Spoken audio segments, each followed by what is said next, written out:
So this next tip is actually one of my favorites, and it's talking about the way that we name our lists and libraries and our fields and everything along that. I'm absolutely amazed how many times I go into organizations and see just an abhorrent naming structure that basically comes out of a few things. One, either they don't really know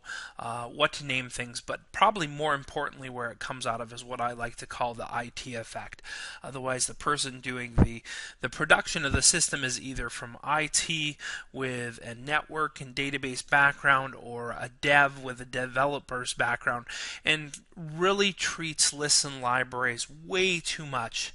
like they're part of a relational database system, and they're something that they're really targeting towards wanting to make easy for them in the development world. So a lot of times what you're going to see is either one, you're going to see very undescriptive titles that don't really give a lot of meaning to them, from title to description to date to total, things that don't have a lot of contextual meaning for people. Another thing I see a lot is this whole word mashup, much like we see in programming where we put together values together or a table name or something like that, and that's done because it makes it easier for programming and easier for associations of that. So very commonly I see things like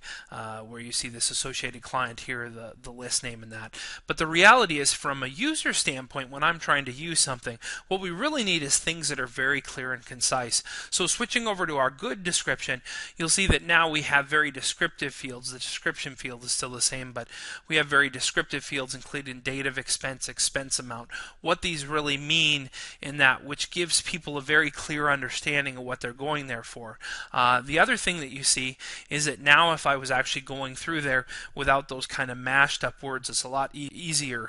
visually on the eyes. So one thing that can kind of be really important with that is that we need to not stray over and allow kind of the IT-centric vision cloud our use of these systems, and we need to think of using very descriptive names. Now, sometimes you need those for other custom things that you may do down the road, but that is actually very easy, because once you name a list, if you give it kind of a mashed up name or some simplistic name, much like you do with, say, like a page in SharePoint, you can actually go back and change that name again to make it much more descriptive, multiple words and that kind of stuff, and the actual list name stays the mashed up name, and the display name of the list actually that you're seeing up here becomes a much more descriptive. So when we're doing searches, when we're working with fields, when we're doing things, having descriptive field names, having descriptive list names are going to help us better work with them and actually understand what's in place.